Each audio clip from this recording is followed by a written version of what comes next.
வணக்கம் students. Next நம்ம பார்க்க போகிறது find using double integral the area of the cardioid r is equal to a into 1 plus cos theta. இப்போ இந்த கார்டியாய்டுக்கு நம்ம ஏரியாவை கண்டுபிடிக்கணும் டபுள் இன்டெகிரேஷன் கான்செப்டை பயன்படுத்தி. சரி, இப்போ கார்டியாய்டுனா என்னதுன்னா ஒரு சர்க்கிள் இருக்குது, அந்த சர்க்கிளுக்கு வெளிப்புறமாக ஓகேங்களா நம்ம என்ன பண்ணலான்னா அதை ரொட்டேட் பண்ணிக்கிட்டே வரும்பொழுது நம்மளுக்கு இந்த மாதிரி ஒரு ஹார்ட் ஷேப்பில் ஒரு கர்வ் கிடைக்கும். அதான் நம்ம கார்டியாய்டுன்னு சொல்லுவோம். ஓகேங்களா, ஸோ அதுக்கு இங்கே எடுத்துக்கலாம். எக்ஸ் ஆக்சிஸில் ஆங்கிள் தீட்டா வந்து 0லேருந்து இந்த பக்கம் பை வரைக்கும். ஸோ இங்கே வந்து π/2, இங்கே கீழே -π/2 இந்த மாதிரி வரும். இந்த மாதிரி ஆங்கிள் எடுத்துக்கிட்டு நீங்கள் என்ன பண்ணீங்கன்னா இந்த 0,0 இருக்கு இல்லையா, இந்த இடத்துல இந்த மாதிரி ஒரு ஹார்ட் மாதிரி ஒரு கர்வ் போட்டிங்கன்னா அதுதான் கார்டியாய்டு. அதான் r is equal to a into 1 plus cos theta. இப்போ இங்கே எங்கேயாவது நம்மளுக்கு ஒரு பாயிண்ட் வேணும்னா ஆரிஜின்லேருந்து நீங்கள் இந்த கர்வில் எங்கேயாவது ஒரு பாயிண்ட்டை நீங்கள் டாட்டர் லைன் போட்டு மார்க் பண்ணிக்கலாம். ஸோ இந்த பாயிண்ட் தான் P பாயிண்ட். இப்போ நம்ம என்ன பண்ண போகிறோம், இதோட ஏரியாவை கண்டுபிடிக்க போகிறோம்.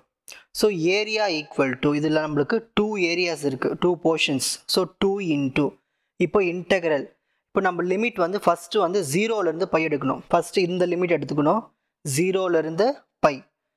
ஓகேங்களா, நெக்ஸ்ட் அடுத்த லிமிட் வந்து இப்படி பார்க்கணும், 0லேருந்து அந்த ஏரியா கர்வோட ஏரியா என்ன இருக்குது, a into 1 plus cos theta. ஓகேங்களா, அப்புறம் r dr d theta. சரி, இந்த r தான் வந்து நம்ம கொஷினில் கொடுத்த அந்த ஏரியாவுக்கான கார்டியாய்டு. ஓகேங்களா, r dr theta. இங்கே பாருங்கள், இதில் தீட்டா இருந்தால் கண்டிப்பாக இது rன்னு அர்த்தம். r equal to 0 to r equal to a into 1 plus cos theta. அப்போது இதுதான் அது தீட்டான்னு வரும். அப்போது நம்ம எப்பயுமே உஷாராக இதில் நீங்கள் நேமிங் பண்ணும்போது கரெக்டாக இருக்கணும். ஸோ இங்கே தீட்டா இருந்தால் அது கண்டிப்பாக இது ஆருக்கு சொந்தமானது. அப்போ டிஆர் தான் உள்ளே வரும், டி தீட்டா வெளி பக்கமாக வரும். சரி, இப்போ அடுத்தது நான் பார்க்கலாம். இந்த 2 எடுத்து அப்படியே எழுதிக்கலாம், இந்த லிமிட்டும் எடுத்து அப்படியே எழுதிக்கங்க. ஒரு ஆரை இன்டெகிரேட் பண்ணால் வரும் r²/2. So upper limit lower limit எடுத்து எழுதியாச்சு.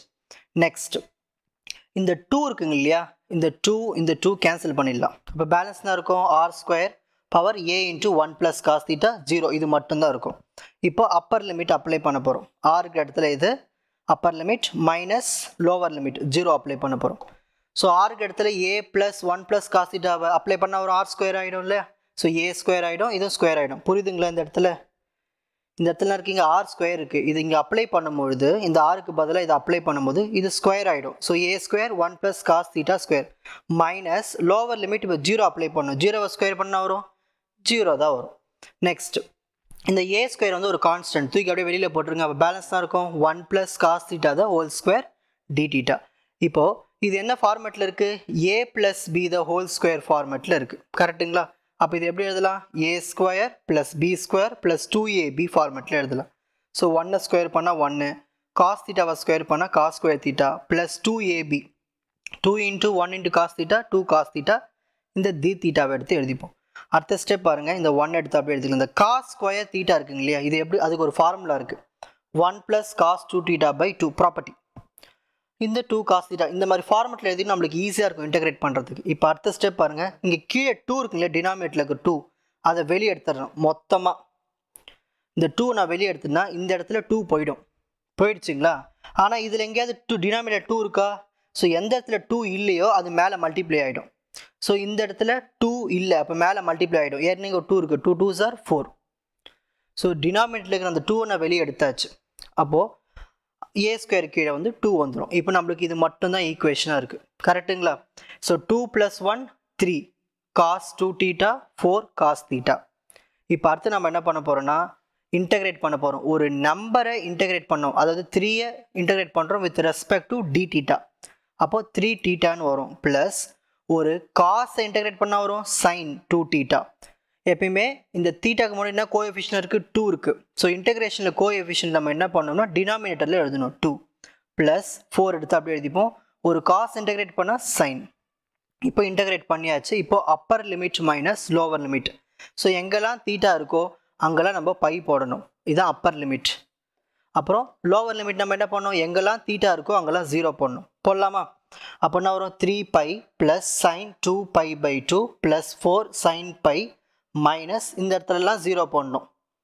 ஓகேங்களா? சரி, a² by 2 நல்லா கவனிங்க, 3π மட்டும்தான் வரும். ஏன்னா சைனில் n π, சைனில் பை இருந்தாலே நம்மளுக்கு எல்லாமே இது எல்லாமே 0 ஆகிடும். இது 0, இது 0, இது எல்லாமே 0. அப்போ நம்மளுக்கு பேலன்ஸ் தான் இருக்கும், 3π தான் வரும். இப்போ இதை ஆர்டராக அரேஞ்ச் பண்ணி எழுத போகிறோம். 3/2 πa², லாஸ்ட்டில் இது ஏரியானால ஸ்கொயர் யூனிட்ஸ்னு எழுதிக்குங்க. அவ்வளோதான், ரொம்ப சிம்பிள். இப்போ screenshot time. First page, second page. உங்களுக்கு இந்த கண்டென்ட் ஈஸியாக புரிஞ்சிருக்கும்னு நினைக்கிறேன். வாட்ச் அதர் எபிசோட்ஸ் இன் த appropriate playlist. Fuji silver academy strength success directive. வணக்கம்.